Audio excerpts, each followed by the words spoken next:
Hi, I'm Jenna. My life, pretty much like my coding, was streamlined, efficient, logical. I worked as a website developer for a big IT corporation. Every day was a new puzzle, figuring out how to make shopping online as easy as breathing for people who'd probably never meet me. Everything was ticking along just fine until they shuffled me off to a different branch to help jumpstart a sluggish project. That's where I bumped into Alex. Now, let me tell you about Alex. He was like a whirlwind, always buzzing around, full of ideas, and always ready to grab everyone's attention in the room. I remember the first time we really talked. It was by the coffee machine, that old sputtering beast that was the unofficial meeting spot in the office. I was trying to figure out why it hated me when he sauntered over. Struggling? He had this smirk, like he knew exactly how annoying that machine was. Yeah, this thing is a beast, I replied, smacking it lightly. They say you gotta sweet-talk it, Alex said, winking. He picked up the sugar packets, shaking them like he was about to perform a magic trick. Or bribe it. Finally, coffee machine hissed and sputtered out my much-needed coffee. We laughed, and that's how it started. Simple. Over cups of terrible coffee, we started chatting about work, then movies, music, and everything in between. Alex wasn't just talk, though. The guy had ambition that could light up a city. He was in software development, always juggling half a dozen projects, each more complex than the last.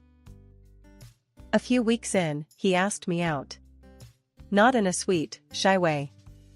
Oh no, Alex wasn't about that. So, Jenna, when are you gonna let me take you out? I promise an evening not as bitter as this office coffee, he'd thrown down, grinning over his mug. Dating him was a whirlwind. He was passionate, always pushing boundaries, making plans. We hit off so well that when it was time for me to head back to my old department, the thought of not seeing him every day was a downer. But we made it work.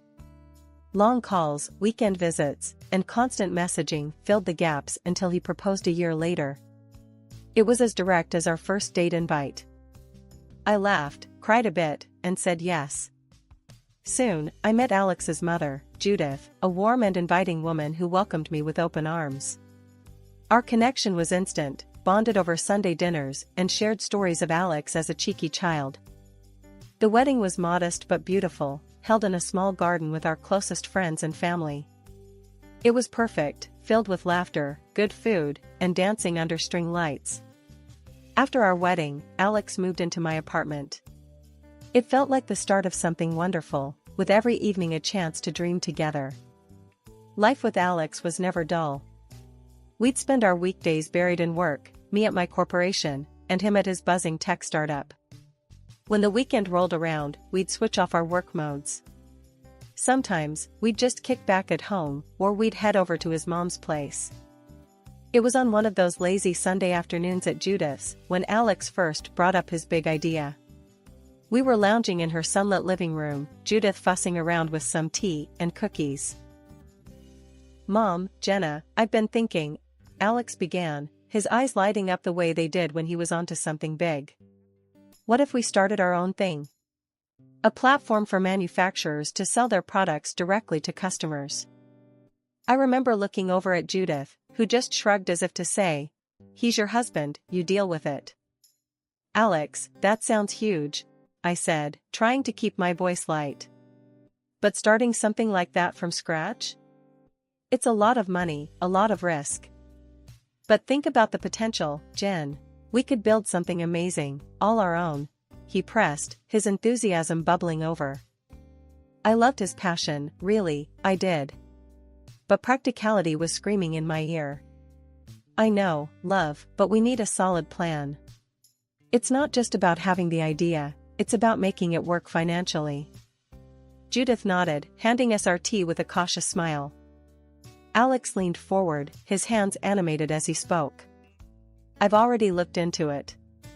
We can take out a loan, get started with a small team. I've even got some contacts ready to jump on board as soon as we say go. I took a deep breath, the weight of his expectations pressing down on me. Alex, starting a business on a loan is risky. What if it doesn't pan out? We'd be left with nothing but debt. Judith put a comforting hand on my shoulder, giving me a supportive squeeze. Alex shook his head, dismissing my concerns with a wave of his hand. Sometimes you gotta take risks, Jen. No guts, no glory, right? I tried a different angle, hoping to get through to him. Look at all the successful platforms we know. They were built by teams, by corporations with deep pockets. We're just two people. But that's how the big players started, babe. In garages, at kitchen tables. We could be like them, and we don't have to quit our jobs right away. I'll go first, get it off the ground. The conversation went round in circles for hours. In the end, Alex did what he always did when he had set his mind on something. He charged ahead. The next thing I knew, he'd quit his job, taken out a loan, and rented a small office space. He was all in, expecting me to follow. When he told me what he'd done, my heart sank. Alex, this is too fast. We should have planned more, saved more. He was unpacking a box of his belongings in the new office, not even looking at me as he spoke. I thought you'd be happy, Jen. I thought you'd be proud. Despite his confidence, I didn't quit my job. I couldn't. The thought of both of us floating without a safety net was terrifying. Alex saw it as distrust, a lack of faith in his vision. I saw it as being the only thing that might keep us from drowning. Alex's new office was buzzing with activity by the time I swung by one evening after my own long day at work. He'd rented a sleek, glass-fronted space downtown, filled it with the latest tech, and hired a team faster than you could say startup. As I walked through the door, the first person to greet me wasn't Alex, but his new secretary, Lisa, a young woman with a bright smile. "Hi, you must be Jenna. Alex has told us so much about you," she said, her voice as polished as the apple she was polishing on her blouse. "Yeah, that's me. Nice to meet you, Lisa," I replied, my tone hiding the churn of discomfort in my stomach. I glanced around, taking in the rows of busy desks, the oversized motivational posters screaming, "Think big." It felt more like a Silicon Valley scene than a modest startup. Alex spotted me from his office and waved me in. He was leaning back in his chair like a CEO from some glossy magazine shoot, grinning from ear to ear. "Jen, what do you think? We're really kicking off here," he exclaimed as I entered. "It's impressive, Alex. But aren't you scaling up too fast?" I frowned, looking around at all the new equipment and employees. "Babe, to make money, you gotta spend money. We need the best to be the best," he replied, his voice filled with that irritating confidence that had started to grate on me. "But hiring so many people so quickly, the fancy office, the tech, how are we covering this?" I pressed, trying to keep my voice steady. Alex strutted from his desk, sweeping his hand through the air as if brushing away my concerns. "Investments, Jen. You gotta spend big to catch the big fish. We're hosting a launch dinner next week, going to dazzle them with our vision." The dinner he was talking about turned out to be at one of the fanciest places in town. He'd even had glossy business cards made up, heavy and embossed with gold detailing, which he handed out to anyone who looked remotely interested in his pitch. Watching him work the room was like watching a play, every gesture calculated, every smile timed to perfection. As the evening wound down, I pulled him aside, my worry turning into frustration. "Alex, this isn't sustainable. We should be careful with expenses until we actually start earning." Alex's face hardened, his smile slipping away. "Jen, you really need to start seeing the bigger picture. This is how the successful do it. You think rich, you live rich, you become rich. That's the mindset we need. But real success doesn't just come from acting the part," I argued, feeling my temper rise. He laughed, a short, humorless sound. "And what would you know about that? No offense, Jen, but I'm making something great here. Maybe try supporting me instead of dragging me down, huh?" That stung. More than I expected. I backed off, swallowing the lump in my throat. "Okay, Alex. Okay." From that night on, I stopped pushing back. I just helped out where I could, taking on tasks for the business in the evenings after my day job. It was clear that Alex didn't just want to create something lasting, he wanted the lifestyle, the status. A year into this grand venture of Alex's, the cracks in his ambitious facade had widened into gaping holes. The once bustling office was quieter now, the energy dimmed. Only a couple of tech specialists and Lisa, the secretary, were left. The rest had been let go one by one as the money drained like sand through fingers. I came home one evening to find Alex pacing in the living room, his face drawn, eyes flicking up to meet mine with a mix of defiance and desperation. "Jen, we need to pump more money into the business. It's just a tough phase, it'll pass." He started off before I could even set down my keys. I sighed, dropping my bag onto the couch. "Alex, we've been at this tough phase for over a year. How much more can we afford to lose? Maybe it's time to think about winding down." He rounded on me, his voice sharp and loud. "Quit? You just don't get it, do you? You're too comfortable being a slave to your paycheck, too scared to really live free." His words stung, slashing through the tense air between us. "A slave? Really, Alex? Is that what you think of me? Someone trying to keep us afloat while you play billionaire on borrowed dimes?" I shot back, anger flaring. He didn't respond, just stormed out of the room, the slam of the door echoing like a gunshot. 6 months later, things hadn't improved. They'd gotten worse. One afternoon, I came home to find the driveway empty. He'd sold our family car, our only car, to fund another desperate attempt to save his sinking ship. He greeted me at the door with a sheepish look, almost like he knew he'd crossed a line. "Jen, I had to. We needed the cash. I'll get it back, I promise," he said quickly, as if rushing to fill the silence before I could react. I just shook my head, too tired to argue anymore. "Alex, where does it end? You sold our car without even talking to me about it. What's next?" He shrugged, a hollow, defeated gesture. "Whatever it takes." From then on, I pulled double duty. My paycheck covered our rent, the groceries, and every little expense in between while Alex's dreams sucked up everything else. Every night, I'd lie awake, the weight of our world on my shoulders, listening to the silence of the apartment. It was like living with a ghost, a shadow of the man I married. It was a sunny Tuesday morning when my phone rang. Glancing at the caller ID, I saw it was Judith, Alex's mom. The tremor in her voice when I answered set my heart racing. "Jenna, darling, I hate to bother you, but I've got these people here, these creditors, and they're talking about taking the house. They say Alex put it up as collateral." "What's going on?"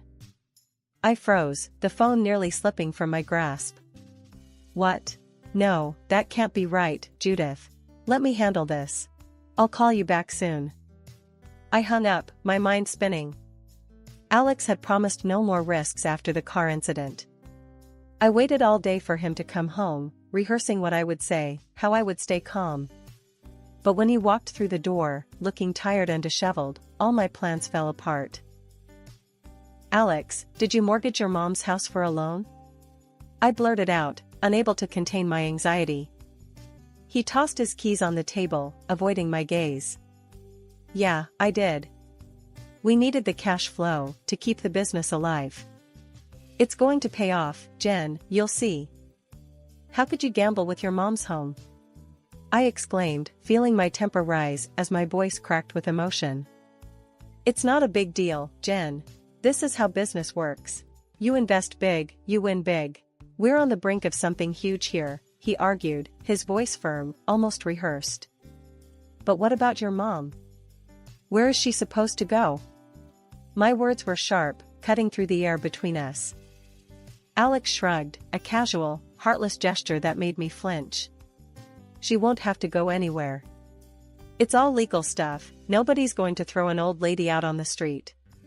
Plus, our state has mild winters, she'll manage if it comes to that." The ease with which he dismissed the gravity of the situation horrified me. That night, I couldn't sleep, tormented by the image of Judith, homeless because of us, because of a gamble Alex chose to take. The next morning, I made a decision. I went to my parents' house, seeking refuge and advice. My father, a seasoned investor who'd always been wary of Alex's rash decisions, greeted me with concern. "Jenna, what's wrong? You look troubled," he said, guiding me to the living room. I took a deep breath, steadying myself. "Dad, I need to borrow some money to pay off the loan on Judith's house. Alex put it up as collateral without telling anyone, and now it's at risk." There was a pause, then a heavy sigh. "Jenna, I'll help because it's Judith, but you need to think hard about your marriage. Is this the life you want? Constantly cleaning up financial messes?" As I lay in bed at my parents' house that night, the reality of my father's words echoed in my mind. Alex had crossed a line, involving his own mother in his reckless schemes, showing a side of him I could hardly recognize. 3 days later, I returned home, my mind a chaotic mix of relief and unresolved tension. However, as I tried my key in the lock, it wouldn't turn. Confused and frustrated, I jiggled the key harder, thinking the lock was jammed. Nothing worked. With a sinking feeling, I dialed Alex's number, but it went straight to voicemail. With nowhere else to go, I headed to Judith's house, hoping to at least bring her some good news. I arrived at Judith's to find her pruning her rose bushes, the sun setting softly behind her. "Jenna, what a surprise, dear. Everything okay?" she called out, wiping her hands on her apron. "Hi, Judith. I have some news. My dad agreed to help with the loan. You won't lose the house," I said, managing a small smile. Her eyes welled up as she hurried over and enveloped me in a warm hug, her relief palpable. "Oh, Jenna, thank you. I don't know what I'd do without you. You're an angel." We were just stepping inside when the doorbell rang. Judith answered it, and there stood Alex, with Lisa clinging to his arm, smiling triumphantly. My heart froze. "Alex? What are you doing here?" I stammered, confusion and dread mingling in my chest. Alex's smile didn't reach his eyes. "Jenna, I see you've been busy. Unlike you, Lisa here supports me. In fact, she believes in me so much that we're together now. And oh, I filed for divorce. You're holding me back." Judith gasped, her hand flying to her mouth. "Alex, what?" "And there's more," Alex continued, pulling out some papers from his jacket. "I sold your apartment. Needed the money for the business. We'll be living here with Mom. You should find somewhere else to stay." The papers felt heavy in my hand. Divorce papers. Sale documents. My life, reduced to a few sheets of cold, legal prose. "You sold our home? How could you?" I whispered, my voice breaking. Lisa sneered, clinging tighter to Alex. "Because we're going places, Jenna. And you're just dead weight." Judith's face reddened with anger. She grabbed a nearby kitchen towel and attacked Alex and Lisa with it. "Get out. I'm ashamed of you, Alex. How dare you treat Jenna like this?" Alex and Lisa were screaming as they dodged Judith and the towel, and I was looking at this surreal scene with mixed feelings. As Judith was out of breath and stopped, Alex straightened his clothes and turned to a tearful Lisa with a wry grin. "Let's go. We don't need this." Before he could leave, Judith turned to me, her eyes fierce with resolve. "Jenna, dear, I'm signing this house over to you. You saved it. It's yours." Alex stopped in his tracks, his face a mask of disbelief. "Mom, you can't." "I can, and I will. Now get out. Take your friend and leave my house." The door slammed behind them, leaving a stunned silence. Judith turned to me, her expression softening. "Stay here, Jenna. As long as you need." After the betrayal and upheaval of the last few days, I was emotionally drained but determined to set things right. Following my father's advice, I met with a lawyer he recommended, a sharp, no-nonsense woman named Ms. Thompson. Over coffee in her stark, uncluttered office, we laid out the details of my case against Alex. "So, he sold the apartment without your consent?" Ms. Thompson asked, her pen poised over her notepad. "Yes, and probably forged my signature to do it," I replied, feeling a mix of anger and disbelief as I handed her the fraudulent documents. Ms. Thompson's eyes narrowed. "We'll take this to court. I'll file for the immediate reversal of the sale and push for a fraud charge." The legal wheels turned faster than I expected. In court, Alex's facade of competence crumbled under the weight of evidence. When confronted with the forgery, he had no defense. "Your Honor, I was just trying to save my business," Alex stammered, avoiding my gaze. The judge was unmoved. "You committed fraud, Mr. Carter. This court sentences you to probation and prohibits you from holding any senior management position in any company. Let this be a lesson in responsibility." Meanwhile, Judith, with Ms. Thompson's help, proved that Alex had taken the loan against her house without her knowledge or consent. The judge ordered Alex to compensate his mother for the emotional and financial distress caused. Outside the courtroom, as the final divorce proceedings took place, Alex's desperation was palpable. "Jenna, please, don't ask for any more money. I'm ruined," he pleaded, his voice barely above a whisper. I looked at him, the man I once loved, now just a stranger driven by greed. "I don't want your money, Alex. But you will replace my car, the one you sold without asking me." A couple of months later, his business, now hopelessly in debt, crumbled without his mismanagement to sustain it. Lisa left as soon as the reality of his financial situation hit home. Alone and barred from any significant corporate role, Alex was a broken man. But that was no longer my concern. With the legal battles behind me, I returned to the apartment that was once again legally mine. One afternoon, as I arranged books on a new shelf, the doorbell rang. It was the delivery of the new car Alex had bought me, a sleek, reliable model that was everything the old one had been and more. I signed off on the paperwork, the final tie to my old life with Alex severed. After the whirlwind of betrayal and legal battles, life settled into a new, steadier rhythm. My days were filled with the familiar comforts of my job. Each project and code line I crafted at work reminded me why I had clung to this stability, why it was so crucial not to leap blindly into Alex's fantasies. My salary, once stretched to cover his debts, now afforded me small luxuries and peace of mind. Every so often, I caught snippets of Alex's new life. He was doing physical labor now, something vastly different from the suits and boardrooms he had aspired to dominate. It was hard work, paying off the mountains of debt he had accumulated through his reckless ambitions. I felt a twinge of something, pity, perhaps, or just relief, that it was no longer my disaster to manage. Despite everything, Judith and I remained close. Our bond, forged in the fire of Alex's deceit, had only strengthened. She often joked, "You got rid of the worst part of our family and kept the best," during our weekly coffee meetups. Her laughter was a balm to the still tender parts of my heart. One breezy Saturday afternoon, we sat in her garden, the late spring blooms a burst of color against the green. Judith had just come back from her lawyer's office, a stack of papers in hand. "Jenna, I've made it official," she said, handing me a document. "The house will be yours one day. Not that I'm planning on going anywhere anytime soon." I took the papers, a lump forming in my throat. "Judith, you don't have to do this. You've already given me so much." She waved me off, her voice firm but kind. "I want to, dear. You saved this old house, you saved me. It's only right." We spent the afternoon reminiscing and planning future renovations to the house, small projects we could tackle together. As the sun dipped lower, casting long shadows across the yard, Judith leaned back in her chair, her eyes thoughtful. "You know, Jenna, I always thought it was the big, explosive moments that defined us. But it's not. It's the quiet days, the simple acts of kindness, the steady work. That's what really builds a life."